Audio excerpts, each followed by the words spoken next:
Bom, conforme foi anunciado, o nosso entrevistado de hoje é o Dr. Evaldo Sampaio Júnior, presidente da Associação dos Magistrados do Rio Grande do Norte. Boa noite, meu caro Evaldo, é um prazer meu e de Jean Valério de recebendo você no Repórter 98. Boa noite, Felinto, boa noite, Jean Valério, um prazer enorme, a alegria realmente sempre é nossa, não só a alegria pessoal, que já inclusive conhecia esse conceituado programa, nunca tinha tido ainda o prazer de vir a esse programa, e também representando a Associação dos Magistrados, que sempre estará aberta a esse diálogo franco, esse diálogo direto. Eu acho que a mídia, a imprensa de um modo geral, tem um papel importantíssimo, não só de fiscalizar, não só de controlar na essência tudo que acontece a nível de serviço público, mas também de contribuir.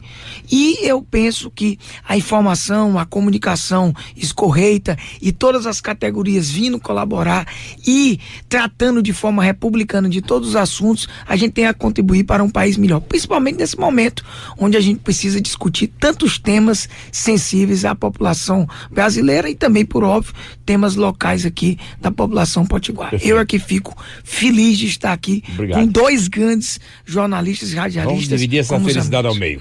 Certeza. Vamos dividir ao meio. Evaldo, eu sei que você é um estudioso dos problemas do Brasil.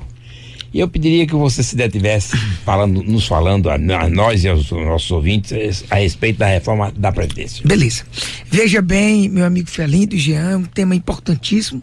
Eu gosto aqui porque toda vida que venho, na maior parte, né, das entrevistas, mesmo tendo por lado, e aí vocês conhecem mais do que eu, a gente sempre tem assessoria de comunicação ao lado, a Mari tem até uma agência muito mais do que uma assessoria, e a gente sempre assim, vez por outra, a própria assessoria diz, olha, vamos tratar só de tema assim, assado, faz parte, vocês mesmos são orientadores disso. Mas eu particularmente gosto de ter, muitas vezes, essa pauta livre. Certo. E nesse tema em específico, eu fico muito à vontade para falar. Claro e evidente que eu vou aqui trazer posicionamentos oficiais da magistratura brasileira, da magistratura potiguar, e também posições pessoais minhas. Certo. Mas eu fico muito à vontade para tratar esse tema e até já adianto à população que a gente vem de forma republicana, transparente, conversando, porque precisamos conversar com os parlamentares, com o próprio governo. E olha que interessante, nada foi combinado, como a gente não combina. Exato. E você lê uma carta de governadores. Eu até já sabia desse encontro, eu cheguei a viajar no mesmo voo que a governadora foi para a cidade de São Luís. E veja o teor, eu não tinha ainda visto o teor, não conhecia o texto. Mas veja aí como é interessante esse texto. O texto se posiciona meritoriamente com relação a aspectos cruciais dessa reforma da Previdência, que eu volto já, mas eu começo dizendo, parece que hoje, vamos assim, depender o sentimento geral da população e dos parlamentares vamos dizer, pelo indiscutível desequilíbrio fiscal, em especial, repito, o Estado do Rio Grande do Norte. O Estado do Rio Grande do Norte passa por uma situação, eu digo porque acompanhei, uma situação muito preocupante. Talvez o que chega à imprensa e o que pode se chegar seja bem menor do que tem. Não é culpa de quem está lá à frente, não. Porque eles estão ainda apurando. Então a situação fiscal é terrível. Do governo federal também, Felinto. Então, podemos, num momento desse, trabalhar contra a reforma da Previdência? Não. Não seria. Vamos aperfeiçoá-la, mas nunca trabalhar contra. Seria de um, vamos dizer, de um egoísmo, de um sentimento desserviço, muito grande. Então, nós que fazemos a magistratura brasileira, inclusive contratamos uma consultoria, como você sabe que funciona, Jean, estamos querendo contribuir. Estamos preocupados, e aqui podemos começar a tratar de alguns temas. Por exemplo. E, por exemplo, aqui aproveitar, né, pra gente poder economizar o tempo. Algumas das preocupações dos governadores e que defendem, inclusive, pelo que eu vi, a própria ideia de manutenção da ideia de previdência, me perdoe a redundância. A própria previdência, se você analisar do jeito que está hoje, ela vai ser desnaturada. Primeiro porque a gente tem que pensar esse sistema de previdência associado ao que a Constituição traz. A Constituição não fala somente do regime de previdência contributivo. Ele fala de seguridade social, Exato. que é o gênero, da qual faz parte a assistência social, tá? Que você tem que ter muito cuidado em dizer, a previdência é deficitária. Vamos ter calma, porque a assistência social, ela não tem como ser superavitária. Ela não tem, porque ela existe, inclusive com outras contribuições que não só aquelas contribuições decorrentes do próprio sistema, para justamente salvaguardar uma parte da população que não tem condição de se prover sozinho. Então vamos olhar isso. São praticamente zero. Tá. Saúde. Também a gente tem que ver que mesmo com as críticas que a gente tá, principalmente na parte de comunicação, há inegáveis avanços nesse sistema único de saúde. Tem problemas? Tem muitos. A gente poderia aqui tratar aqui vários programas sobre os problemas. Mas não se pode dissociar esse tema e querer trazer só para a Previdência. E mais, quando a gente traz só para a Previdência, ou Previdência do Serviço Público, por exemplo, mas a gente fala Previdência de um modo geral, a gente precisa de mais transparência nos dados. E eu vou dar um exemplo a partir de uma informação dos seus repórteres aqui, para ficar só hoje. Se você tiver assistido hoje, pode pegar o G1 na Globo, tá? Me perdoe aqui ter que trazer outro veículo, mas faz parte para o debate. Há hoje uma reportagem do jornal Hoje, você pode pegar lá no G1, que fala que a economia que virá, possivelmente, com a reforma dos militares, que vai ser entregue amanhã, indiscutível, porque o Rodrigo Maia esperou começar com a reforma que vem. Rogério Marinho, que nos recebeu muito bem, já tinha nos adiantado. A reportagem fala, numa economia de 10 anos, Jean Valério, de quase 92 bilhões. A reportagem falou aqui que o general disse que era 13 bilhões. Peraí, quem está falando o correto? É o general que fala de uma economia de 13 bilhões ou a reportagem da Globo que falou quase 92? Mas por que eu estou trazendo isso? Porque nós precisamos de dados mais concretos. Foi o que inclusive nós pedimos. Os mais exatos. Exato. Porque com os dados mais concretos nós vamos poder contribuir mais. Lógico, inclusive a própria magistratura brasileira quer esses dados para justamente contribuir mais. Os temas que eu reputo logo de plano para lançar o debate e ouvi-los, os próprios governadores foram realmente bem incisivos. A desconstitucionalização dessas regras e princípios previdenciários nos preocupa porque traz algo que nenhum sistema previdenciário pode permitir. E eu acho que vocês vão concordar comigo. Quem é que viu um sistema previdenciário, Jean, sem segurança jurídica? É verdade. Quem é que viu? Isso não existe, pelo amor de Deus. Então, a gente pensa que o primeiro ponto a ser discutido... Em mexer com as regras que estão estabelecidas, é isso? Não, é porque é o seguinte, o que a reforma faz, se você olhar bem, ela retira a maioria das regras e princípios que falam do sistema previdenciário, em especial as regras que definem quem contribui, o índice de contribuição, toda essa parte da Constituição, remete a uma lei complementar que a gente não sabe os pilares dessa lei complementar e a nível de Estado ainda prevê uma contribuição previdenciária que pode ser aumentada e que pode chegar em tese até 22%. Se você somar o servidor público odierno, normal, porque acham-se que, com todo respeito, que servidor público é privilegiado, tá? Vamos olhar, tem servidor público aí que contribuiu, por exemplo, com 25, 26 anos e que, em tese, por essa reforma se passar do jeito que tá, que eu não acredito nisso, você vai poder contribuir, olha aí, Jean, comigo, 27,5% de imposto de renda. Podendo chegar a 22%, em tese, pode, tá? Eu discuti, inclusive, com um dos grandes experts, que pode, inclusive, fazer parte na presidência da Comissão Especial, o deputado cearense, meu conterrâneo, Mauro Filho, a quase 49%. Quase 49%. Como é que a pessoa vai conseguir contribuir do seu salário, Jean? Com 49%. Então tem coisas que a gente precisa melhorar e ver que a gente não pode esquecer o próprio sentido da Previdência e da Seguridade Social. Outro ponto que é importante aqui para nossa região, por isso que eu acho que os governadores andam bem. Poxa, a previsão para que um trabalhador rural pague R$600 por mês na nossa região Nordeste, aqui eu vou entrar um pouco mais nesse lado social. Olha, são poucos trabalhadores que vão conseguir. Exatamente. tá? Então esses temas a gente precisa discutir melhor. Não estamos aqui em momento nenhum se colocando contra. Agora, estamos chamando a atenção que fazer uma reforma da Previdência deve englobar necessariamente todos e a gente tem que discutir melhor e temos que ter os dados com transparência. Vou dar mais um exemplo de dados e deixo agora para vocês discutirem. O senador José Serra fez um pedido altamente interessante e até agora não apareceu. Eu mesmo questionei o secretário e entendo, ele disse que oportunamente na Comissão Especial de Previdência os números virão. A gente precisa saber como é que se chega a essa economia de 1,1 trilhão, por exemplo, que esse atual projeto vai gerar. Por que a gente precisa saber disso? Porque a gente precisa, até onde a gente pode, mais ou menos progredir, porque o parlamento é soberano, para também não inviabilizar a própria reforma, ou um termo usado pela classe política, desidratá-la. Então nós estamos querendo ser responsáveis. O momento do Brasil é muito ruim, o PIB caiu esses últimos anos, há sim, evidentemente, uma dívida pública que cresce ano a ano, que a gente está pagando muitos juros. São mais de 700 bilhões que se paga da Previdência, enquanto saúde e segurança é bem menos. Exato. Precisamos equilibrar isso. Agora, como fazer?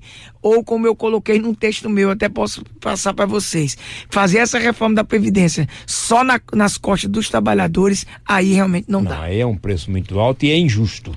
Eu também acho. Agora eu lhe pergunto, uma coisa eu acho que você concorda, a reforma da Previdência é inadiável. Ela tem que acontecer. Tem que acontecer. O país não pode conviver com esse tipo de Previdência. Eu penso que sim. Né? Eu penso que essa reforma da Previdência, em que pese nos preocupar, que é a terceira reforma da Previdência em menos de 20 anos, as promessas foram as mesmas nessas duas últimas reformas. Por exemplo, se fala muito, desse privilégio do serviço público, e olha que interessante, o serviço público de um modo geral e até mesmo a magistratura já não tem a previdência pública desde 2003. Olha como as pessoas não dizem. Quem entra no serviço público já tem a necessidade da previdência complementar. Você sabe que o capital foi aberto, Jean. As previdências complementares já têm, evidentemente, um campo aí propício. Por quê? Porque a previdência pública não dá mais para abarcar tudo. Agora, o que me preocupa é justamente você querer pegar os trabalhadores de um modo geral e os servidores públicos. Por quê? Porque é o mais fácil. Quer ver? Vocês, eu não sei se são servidores públicos como eu, mas para me pegar é muito simples. Vai lá no meu contra-cheque, bota a contribuição, aumenta de 11 para 14 ou 16 e vai. E para vocês também que contribuem, que querem, mesmo no regime de teto da Previdência 5 mil, que não vai ser mais 5 mil, o teto de vocês, da iniciativa, dizem que é 5 mil, mas se você for lá olhar os meandros da reforma, você só recebe 4 e alguma coisa, tem uma série, eu não vou dizer de pegadinhas, mas de situações de cálculos que trazem a média ponderada. Então, o que é que nos preocupa e que a gente precisa analisar? Vamos ver o seguinte, vamos tratar melhor essa situação, inclusive trazer regras de transição. Por exemplo, para os trabalhadores da iniciativa privada, teve uma regra interessante, um gatilho interessante para quem falta só 2 anos. Vamos fazer um gatilho de 50%. Justo, o cara já contribuiu 28 anos. Que era o sistema anterior. Tem mais 2 para contribuir. Vai contribuir 3, vai fazer a sua parte. Agora, vou dar um exemplo de um servidor público que tenha, por exemplo, 24 anos de contribuição. Tá? Vou dar só um exemplo aqui, vamos lá. Pelas regras atuais, ele se aposentaria com 60 anos se homem, 55 se mulher, precisando contribuir só mais 11 anos. Poxa, em tese ele vai ter que contribuir, pasmem, ele vai ter que contribuir mais 25 anos, porque se ele tiver, por exemplo, um servidor com 24 de contribuição, tendo seus 42 anos, ele vai ter que contribuir até os 65 anos, porque a idade vai, e vai ter que contribuir para ter a paridade e integralidade, que com todo respeito, tá? Eu não quero dizer que os militares têm uma situação especial ou não, mas os militares, por exemplo, não abriram mão, não estou dizendo que está errado, estou aqui só trazendo para o debate da paridade e integralidade. O serviço público, de um modo geral, não vai ter mais, porque para você ter, esse servidor que eu dei o exemplo de 44 anos, ele vai ter que trabalhar até os 65. Significa o quê? Com ele com 42 anos, ele vai trabalhar mais 23, né? 42 com 23, e vai ter que contribuir mais 23. Ele passa de contribuição de 11 anos para 12 anos a mais. Olha que loucura, ele vai contribuir somando 25 com 24, 49 anos de contribuição. Vocês estão tendo dimensão do que está aí? Você está entendendo, Jean? Eu estou assim só trazendo alguns dados e não estou querendo ser o dono da verdade, não. Eu estou trazendo dados para a gente ter que discutir. De maneira muito objetiva. Agora eu lhe pergunto, você já concordou com a gente de que a reforma da Previdência é inadiável, é necessária? O país não pode conviver com esse sistema de previdência. Como precisa de uma reforma tributária, né? E outras reformas políticas. Sério, mas vamos vamos priorizar da vez. Principalmente os estados. Previdenciária. Você vê, no Rio Grande do Norte nós temos um déficit mensal de 130 milhões de reais. 75. Eu sabia de 130 milhões de reais. Porque, na realidade, 130, mas enfim. É impressionante. Grande, uma economia como a nossa. Agora, lhe pergunto, Eval, eu percebo pela sua exposição que você realmente mergulhou bastante no assunto. Nós estamos estudando, né? Não, eu percebo que você é um estudioso e você conhece bem pela versatilidade da sua informação. Eu lhe pergunto, você também, como eu estava dizendo no começo, você concorda que a reforma é necessária e inadiável? Como você acredita que isso possa... Que eu tenho muito medo, Eval, que eu acho que o Congresso está reagindo de uma maneira meio fria com relação à Previdência. Eu tenho receio de que o Congresso não chegue. Já fui mais otimista com o Congresso. Hoje eu estou começando a temer. Entrar numa fase em que querem troca de interesses, de atendimentos. Eu tenho medo disso. O parlamentar tem que se comportar verificando o seguinte: Previdência é prioridade do Brasil. Vamos aperfeiçoá-la e vamos aprová-la. O que é que você acha desse nosso raciocínio e dessa minha intranquilidade com relação a essa falta de estabilidade sobre o assunto? Olha, eu tenho uma preocupação muito grande, eu acho que eu cheguei a dizer para vocês mais ou menos implicitamente na conversa antes de entrar no ar, da forma de cooptação e de trabalho que costumeiramente se faz com os parlamentares e que a gente precisa, inclusive, institucionalizar. Eu tenho dito isso, quase um ano de mandato na presidência da associação. A gente tem que deixar de ser demagogo. O lobby deve ser no país, inclusive, estou tentando me lembrar, um deputado, Jean, regulamentado. Lógico. Nós temos que o lobby é republicano. Por exemplo, quando eu vou falar com um deputado e um senador, ou você mesmo como jornalista, inclusive como empresário, como dono de um sistema de comunicação que gera vários empregos, que tem vários interesses, e esses interesses são republicanos. Tem que acabar com essa demagogia. Então, me preocupa uma coisa. O governo Bolsonaro, e não estou aqui culpando ninguém, foi claro em dizer na campanha, isso conquistou o eleitorado, eu percebi. Você sabe que eu também estudo muito essa parte política na acepção do termo. Sim. De que o governo dele não iria trabalhar o toma lá da cá. Exatamente. E não ia trabalhar também essa troca de cargos, essa negociata de cargos. Perfeito. E aí já tem líder dele dizendo que faz parte da essência da política, mas eu não estou condenando aqui ninguém. Pelo amor de Deus, eu vivo dizendo isso, eu sou convidado, inclusive, no Brasil inteiro, me orgulho. E ele esteve aí, sentado onde o senhor está, e declarou isso, que não faria, na história recente, o próprio presidente, pós-Constituição, o candidato aqui sentou-se, o próprio Bolsonaro, no seu lugar aí, declarou isso, porque eu perguntei se ele faria política nesse formato, Toma lá da cá. Toma lá da cá, mas que é o formato chamado de governos de coalizão, onde você vence a eleição, mas você não vai governar sozinho, você precisa formar o que se chama de blocos de coalizão. E ele rejeitava isso. O governo de coalizão, ele disse que não faria nesse formato, mas se ele não fizer assim, está comprovado, diante das dificuldades que ele está tendo no primeiro desafio dele, que é a aprovação da reforma da Previdência, se ele não fizer assim, se ele não formar a sua chamada base de coalizão, ou em outras palavras, o toma lá da cá, ele não vai conseguir formar a maioria necessária para aprovar as medidas, não que ele quer, mas que o país precisa.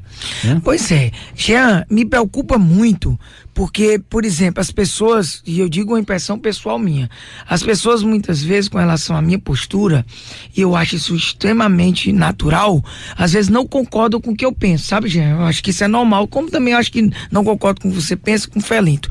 Mas uma coisa eu me orgulho muito ao longo da minha trajetória como homem público de quase 25 anos. Eu sou coerente em tudo que faço. Então ninguém me pega por incoerência. Eu sou muito claro, muito transparente. Pode até divergir de você, mas posso. Não por não dizer que eu sou incoerente. Pra mim, se ele tá tendo que fazer isso, Jean, na sua linguagem, porque é você que tá dizendo isso com precisão e você conhece mais do que eu. Eu não vou discutir um assunto que você estuda dia a dia, que você é evidentemente um jornalista político de alta envergadura, tá aqui todo dia com o Felinto e discute esses meandros. Eu só tenho a lamentar, porque ele foi eleito não para fazer isso. E é possível sim uma coalizão sem tomar lá da cá. É possível sim uma coalizão com discurso, com fundamento, mostrando. Agora, isso não significa que um parlamentar não possa indicar um cargo. Eu nunca fui contra, não. Como eu dizia, e você muito bem me interrompeu com essa sua observação, eu me orgulho muito de ser convidado hoje no Brasil inteiro da União dos Vereadores do Brasil, uma entidade privada que reúne mais de 10 mil vereadores e de várias uniões de vereadores estaduais, como agora mesmo vou pro Mato Grosso e lá sempre eu digo, olha, acabem com essa besteira de dizer que quando você vai ser da situação ou indica um cargo com o prefeito, necessariamente você fica naquela briga de comadre, situação e oposição, onde você já sabe o resultado. Isso eu condeno, mas eu não condeno que você possa contribuir com o governo, indicando, por exemplo, quadros técnicos, indicando pessoas que possam contribuir. Qualificadas. Então os deputados têm essa obrigação, não só os da base, por exemplo, o PSL hoje tem a maior base, né? Foi feita uma jogada que eu saiba republicana. Antes de você concluir essa sua leitura sobre, a gente fala de regulamentação de lobby, eu também acho importante. Mas antes disso, queria fazer uma análise aqui e a sua opinião. A bancada do Rio Grande do Norte, historicamente, formada por 11 parlamentares, né? 8 deputados federais e 3 senadores, via de regra, elas têm a prerrogativa de indicar nomes técnicos, políticos que sejam, mas historicamente a bancada era consultada a respeito das indicações. As últimas 4 indicações dos principais cargos federais, agora já no governo Bolsonaro, não passaram, nenhuma delas passou pela bancada federal. Aliás, os 4 nomes que foram indicados, que eu me lembro agora, Caixa Econômica, Porto, a Coderne e o DENIT, foram nomes de fora, pessoas de fora que não conhecem a realidade do Rio Grande do Norte, que não tem relacionamento no Rio Grande do Norte, que não, como se o Rio Grande do Norte não tivesse quadro técnico capaz, competente, e tem muito servidor competente de carreira, mesmo que não seja de fora, nessas instituições. Então veio de cima para baixo, com indicação de fora, pessoas de fora vieram transferidas para cá e a bancada está a ver navios. Então você fala, isso realmente não é prática do toma lá da cá, mas ao mesmo tempo ele deixa de considerar uma vida sendo construída profissionalmente, pessoas que são capacitadas e conhecem a nossa realidade local para beneficiar indicações que vem de fora, né? Então esse é um quadro que está se desenhando e eu vi opiniões dos próprios deputados que não estão sendo consultados da indicação. Antes de você colocar, eu quero só fazer um adendozinho. Veja como política é um negócio complicado. Se falou muito contra a indicação toma lá da cá. Isso. De repente o governo federal preenche postos federais no Rio Grande do Norte sem anuência da classe política. Já suscita uma crítica. É difícil. Pois é difícil agradar. Concorda comigo? Concordo. Inclusive essa observação, por isso que eu digo que eu estou com 2 mestres, né? Que entendem de política e trabalham com isso. E Jean, na realidade, traz um dado que eu até desconhecia, e esse lado mais técnico, e que para mim comprovam, eu acho que você trouxe, penso eu, se você discordar, você diga. Mas você trouxe para corroborar. Eu tenho informação que a Caixa Econômica no Rio Grande do Norte, nos anos da Caixa Econômica, sempre foi alguém, um técnico capacitado daqui, que tem muitos de carreira. E agora mandaram um cara da Bahia. O quadro funcional se sentiu totalmente desprestigiado. Ficou frustrado. a tropa, né? Os líderes ali, todos insatisfeitos, sem entender o que aconteceu, como se tivessem perdido a prerrogativa de ter alguém lá do quadro. Com todo respeito para os servidores, eu admiro, eles são capazes, dedicados, mas eu acho que faz parte do processo o presidente nomear pessoas.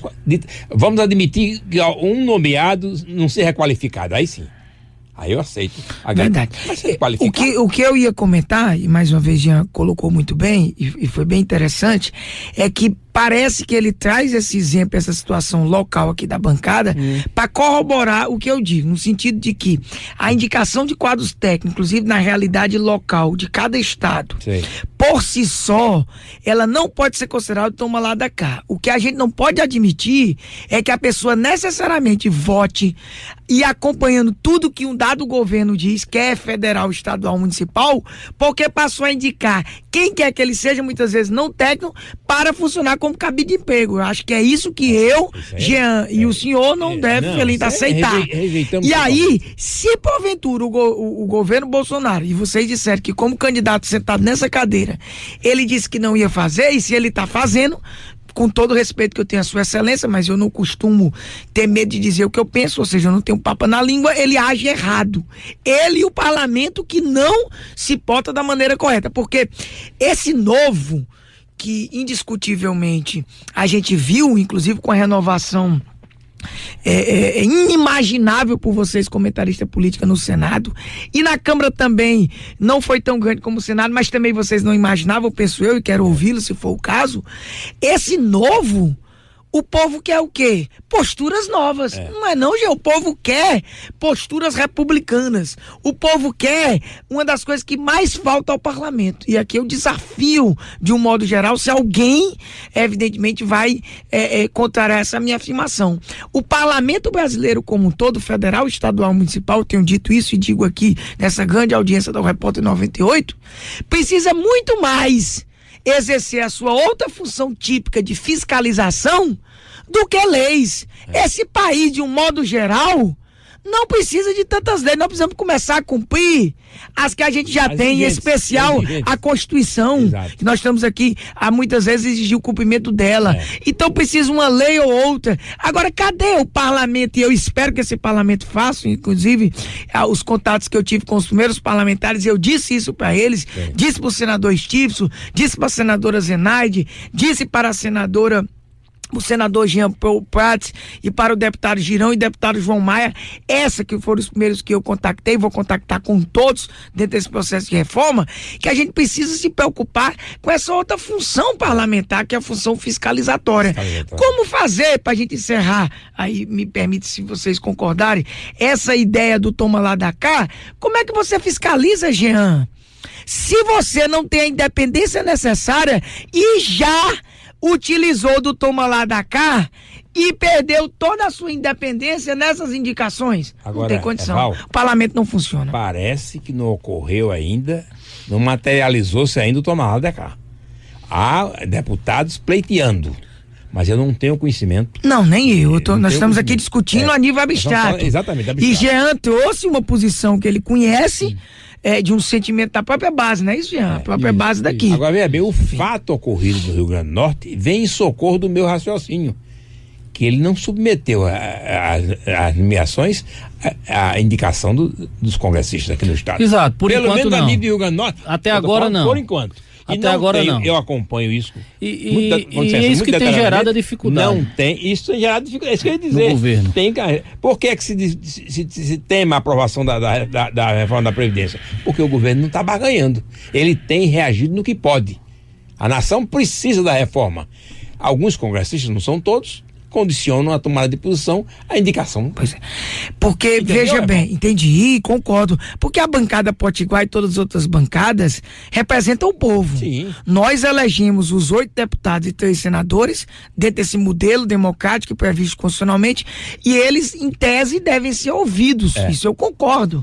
Nós não estamos aqui a defender o contrário. O que a gente precisa, por exemplo, e aí eu dou como exemplo esse trabalho da reforma da Previdência.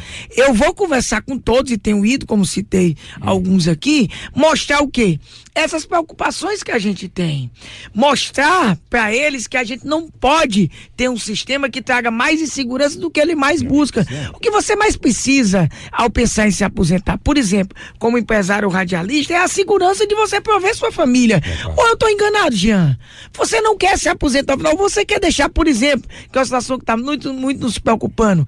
Você quer, Jean, Deus o livre, vou bater aqui, madeira, procurar, que sua esposa, que você, Deus o livre, faleça, e sua esposa passe a ganhar um valor que não consiga manter o mínimo do padrão de vida que você tem hoje? Absurdo, isso é um absurdo.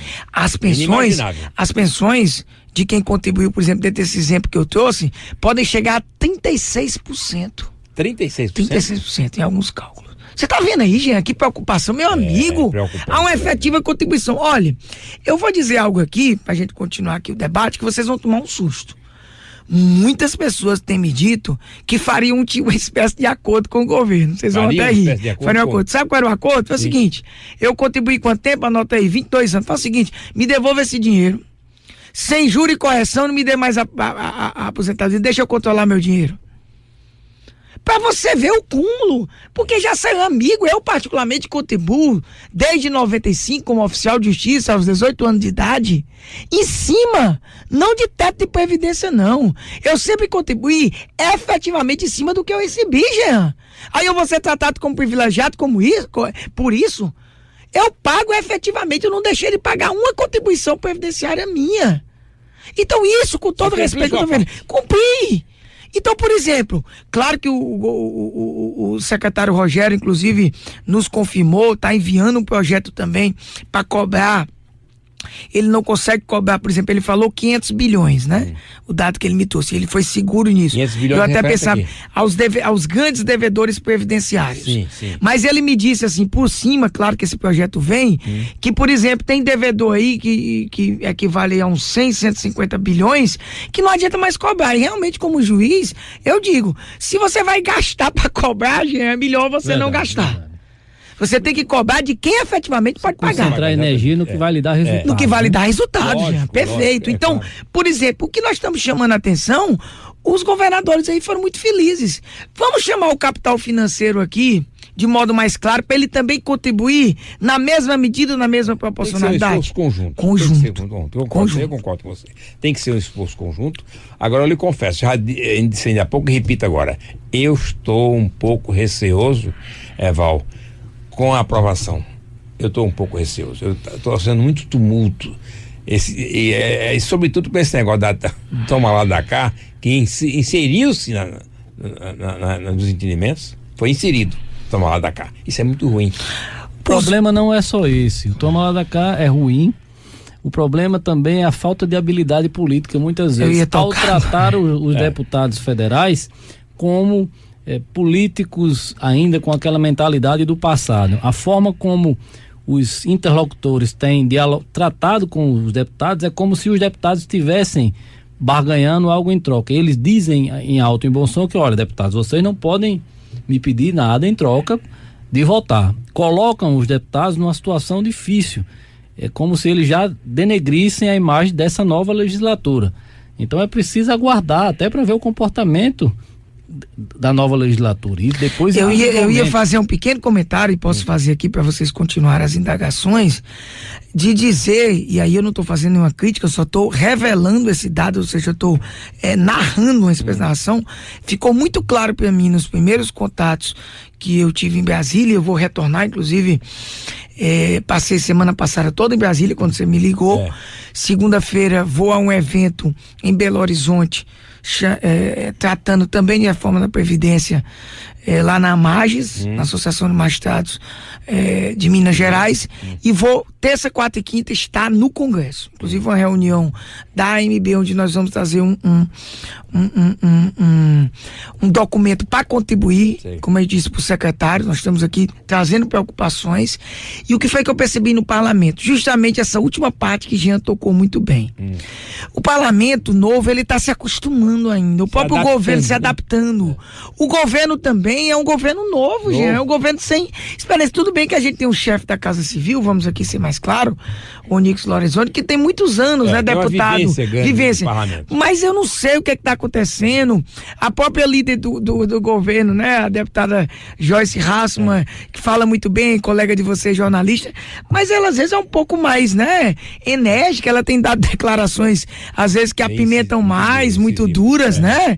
A gente tem que ter, por exemplo, não estou aqui protegendo nenhuma autoridade, pelo amor de Deus, mas é muito complicado você chegar e achincalhar uma autoridade, né? Mencionar nomes, pré-julgar a pessoa, execrar. Eu sempre tenho essa preocupação. Então, vamos dizer assim, eu diria que tá muito assim, não é tumultuado, mas tá muito embaralhado, as coisas não estão muito claras. Eu espero que o governo se aplume. Eu espero que haja mais definição. Amanhã nós temos um grande líder na presidência da Câmara, isso é indiscutível, eu ouvi isso. O presidente Rodrigo Maia é um experiente parlamentar. Está fazendo, segundo alguns interlocutores, mas vocês podem falar mais do que eu, um grande trabalho que o governo deveria estar fazendo de articulação. No Senado, o Davi Alcolumbre já não tem tanta experiência, mas está aí tentando. Então, essa indefinição, eu acho que você quer que eu fale isso, é o que tem mostrado essa sua preocupação. Exatamente. Se o governo tivesse mais seguro, se a linguagem tivesse mais universal, se as coisas tivessem um pouco mais, vamos dizer, claras, objetivas, você não estaria com esse sentimento. Não. Tá? Realmente eu senti isso. É preocupante a situação. Eu não posso negar, não. É preocupante a situação, Felipe, eu acho. Trazendo um pouco para nossa realidade aqui do Rio Grande do Norte, Dr. Erval Sampaio Júnior, que é presidente da AMARNE, Associação dos Magistrados do Rio Grande do Norte, para você que está ligando o rádio agora, e para você que quiser acessar através do YouTube, você pode ir lá e acessar também youtube.com/98FM Natal. Você pode acompanhar pelo rádio ou também através do seu telefone ou tablet ou computador.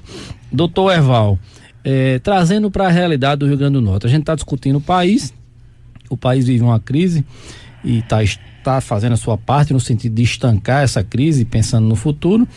E eu diria que o Rio Grande do Norte vive uma situação muito pior, com salários atrasados, uma situação que a gente já sabe e está cansado de falar aqui todos os dias. O que é que a Justiça tem feito tem dado de contribuição para fazer frente a este momento de dificuldade extrema? Pronto, eu agradeço até a pergunta, né? Como eu digo, eu gosto assim, nada combinado. E para eu poder dizer o que a Justiça, o que o Judiciário, o que ela já fez, o que ela está fazendo e o que ela está disposta ainda a fazer. Tá? A gestão passada do ex-presidente Salvador Expedito demonstrou claro e evidente, deu até números, né, no seu discurso de posse, e também tá lá o portal da transparência. Hoje é muito bom, né, quando você chega no portal da transparência e vê tudo. Eu sempre defendo esse princípio republicano. Nós, particularmente nesses 2 anos da gestão de Salvador Expedito, deixamos claramente de ir atrás e fizemos novo acordo agora de consideráveis valores que passou da casa dos 200 milhões de duodécimo. No final, entendendo e compreendendo... Para o que o ouvinte entenda, duodécimo é o seguinte, o Tribunal de Justiça tinha direito a receber do governo do Estado 200 milhões de reais que ficou pendente na gestão, né, do desembargador Expedito, só para vocês terem uma ideia, tá? O desembargador Rebouças já confirmou isso, a gente evidentemente fez a sua parte, por exemplo, acordos com polícias militares, as verbas que são destinadas à polícia militar, que agora o convênio está sendo reformulado, mas que girava em torno de 11 milhões de reais. Sim. Além desse convênio, pagamento de diárias operacionais que todas estavam sendo custeadas à época, inclusive pelo Tribunal de Justiça, aparelhos para um dos institutos, que me perdoe a sinceridade, é um dos institutos mais desestruturados da estrutura pública potiguar, que é o ITEP, tá? As ajudas indiscutíveis que estavam sendo feitas na área da segurança do modo geral, os 20 milhões deixados pelo desembargador Cláudio Santos, entregues ao sistema penitenciário. a gente chamado e sensibilizado, entendendo que o governo Fátima Bezerra não deve ser um governo ligado à ideologia, a partido nada, e que a crise não é do poder executivo, a crise é indiscutivelmente do poder público. Nós claramente fizemos um acordo e reduzimos mês a mês, além do controle da própria PEC de gasto que nós estamos fazendo, evidentemente, algumas colaborações e conversando com o governo, uma diminuição do nosso repasse, que não estava atualizado já há 2 anos, de 8,5 milhões mês, isso no papel. Mês, que dá mais de 90 milhões, quase 100 milhões ao nível de todo ano. Constitucional, que em tese, você sabe, eu não quero discutir, nós poderíamos ir em tese ao Supremo e deixar muito claro que o do décimo é nosso. E está lá no orçamento, a autonomia. Abrimos mão nesse nome de colaborar. E mais ainda, nós estamos fazendo nossos cortes, porque realmente a situação. O senhor tem acompanhado se os outros poderes têm seguido essa mesma linha? Eu falo, inclusive, participei, estou até a governadora disse que ia nos nomear para chamar a comissão dos poderes, e eu fiquei muito orgulhoso à época, indicado pelo desembargador Expedito e confirmado agora pelo presidente Rebouças. Os outros poderes também tiveram essa redução de 10% a 11% em seus orçamentos, tanto a Assembleia Legislativa quanto até mesmo a Defensoria, que tem um orçamento bem pequeno, mas proporcionalmente também contribuiu. O Ministério Público e o Tribunal de Contas do Estado. Tanto o presidente antigo, Gilberto Jales, participou, quanto o presidente novo, Poti. Agora, a situação do Estado como um todo, como você disse, já é muito difícil. Esses 4 salários, por exemplo, e a gente acompanha, porque eu sou presidente da associação, eu tenho vários pensionistas que não receberam não só o 10º de 2017, 10º de 2018, estão atrasados, e a gente vem, inclusive, não só entramos na justiça também, veja como nós também recorremos e não conseguimos receber. E a gente sabe da situação, mas parece que se não vier recurso extra, Jean, o governo não consegue colocar essas contas. A situação é muito difícil. Esse recurso extra é que eu temo que não venha. Porque o Estado com déficit, o governo federal não manda recursos para cobrir déficit. Ele está tentando. O governo está tentando se alinhar aquele programa, mas é só para concluir. Esse programa em específico, que o governo está tentando essa maleabilidade, ele precisa ser ajustado para as peculiaridades do Estado. Só um minutinho. Veio cá uma representação do Ministério da Fazenda, teve aqui no Rio Grande do Norte, passou 3 ou 4 dias, e ao final, conversando com a governadora, disse que só corrigindo o déficit, diminuindo os gastos, é que poderia vir a ajuda do governo federal. Isso é óbvio. Você não acha? Você acha que o governo federal vai subsidiar déficit? Não. É impossível. Penso que não. Eu queria fazer uma pergunta, não me leve como Não, fica à vontade. Uma pergunta mesmo de análise, que eu já fiz aqui algumas vezes. Por exemplo, você tem um servidor público que recebe muitas vezes um salário mínimo com 4 salários atrasados. Ele depende desse salário, estou dando aqui um exemplo hipotético, mas real até, né? Para sobreviver. Esse cara compra a feira com esse dinheiro. É justo que o dinheiro que vem de uma conta só pague, por exemplo, aos promotores que ganham lá seus de 25 a 30 mil, pague aos juízes que ganham um bom salário, pague ao Poder Legislativo e não pague aos pobres funcionários do Poder Executivo e deixem 4 meses atrasados, enquanto a gente percebe que tem dinheiro em caixa no governo. Como você disse, tem sobras, enquanto o TJ abre mão de duodécimo. Não tem mais sobras, não. Enquanto o Poder Legislativo aprovou semana passada o recebimento de 13º retroativo, que cada deputado vai ganhar R$200 mil a mais no caixa. É justo que a justiça não pode fazer algo em prol dessas pessoas que estão sofrendo aí a míngua? Vamos ter calma aqui. Primeira coisa, eu em momento algum aqui, eu disse que o Poder Judiciário Potiguar tinha sobras. O Poder Judiciário teve sobras e quem disse, inclusive, foram os interlocutores à época. Primeiro o desembargador Cláudio, tá? Que entrou naquela discussão se era 500, na realidade ele falou, eu sempre digo isso, uma coisa é a sobra do próprio duodécimo, outra coisa é do nosso fundo próprio. Isso não pode ser confundido. Nosso fundo próprio é arrecadação própria, tá?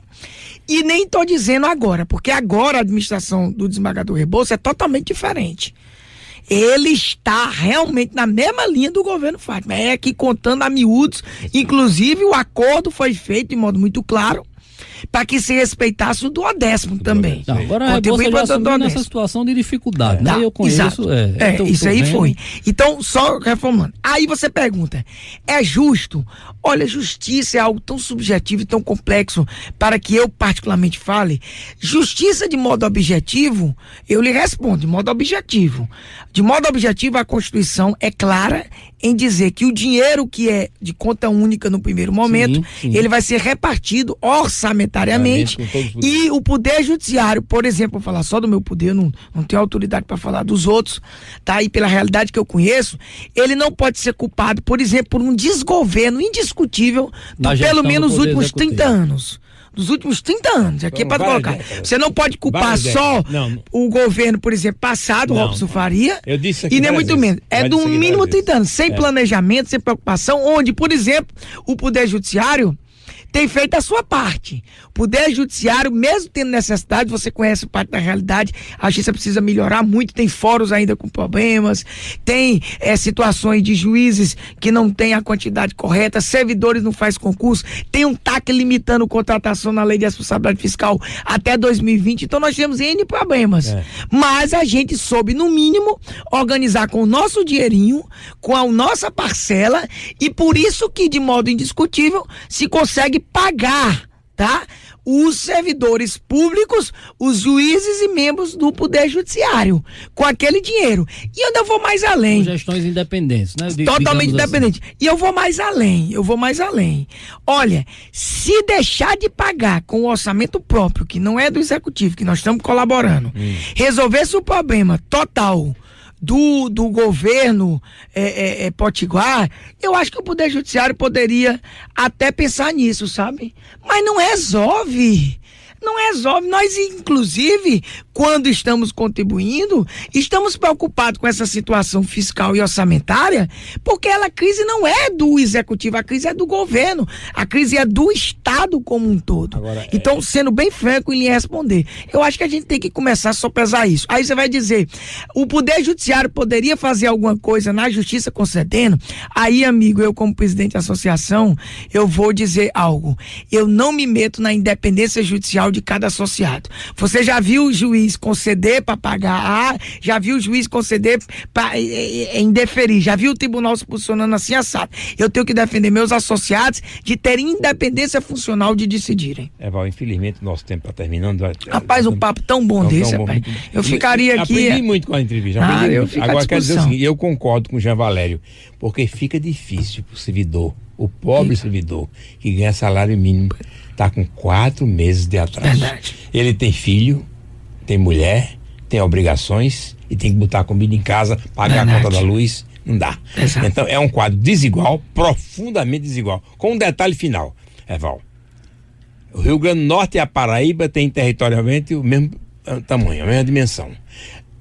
Teria, teoricamente, a mesma estrutura econômica. Lá não atrasa nada. Nós estamos com 4 meses atrasados. É uma realidade cruel, muito difícil, e que nos coloca a todos numa situação de extrema dificuldade para conviver com isso.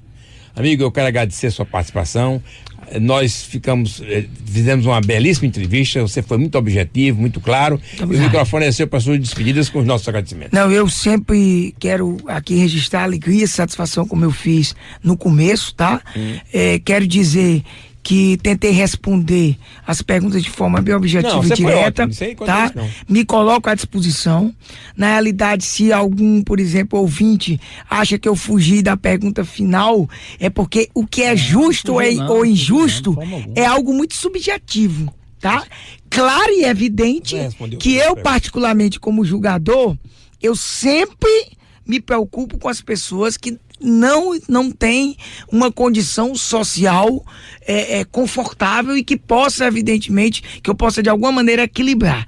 Mas, de um modo geral, eu quero dizer que agradeço o convite, fico à disposição da emissora, do programa Repórter 98, fiquei muito feliz e sempre à disposição e com essa abertura de tratar de qualquer tema. Eu acho que a magistratura tem o dever, sim, de esclarecer, principalmente as suas decisões, tem o dever de conversar com a imprensa, de dizer o que pensa em alguns assuntos. O juiz não perde a qualidade de cidadão porque é juiz, e sempre estarei aqui para contribuir sempre com o debate e poder, evidentemente, fazer com que o país e o Estado seja cada vez mais democrático, cada vez mais republicano. Muito obrigado pela sua participação, doutor Evaldo Sampaio Júnior, presidente da AMARNE, Associação dos Magistrados do Rio Grande do Norte. Boa noite, Natal. Boa noite, Rio Grande do Norte. Até amanhã às 18 horas.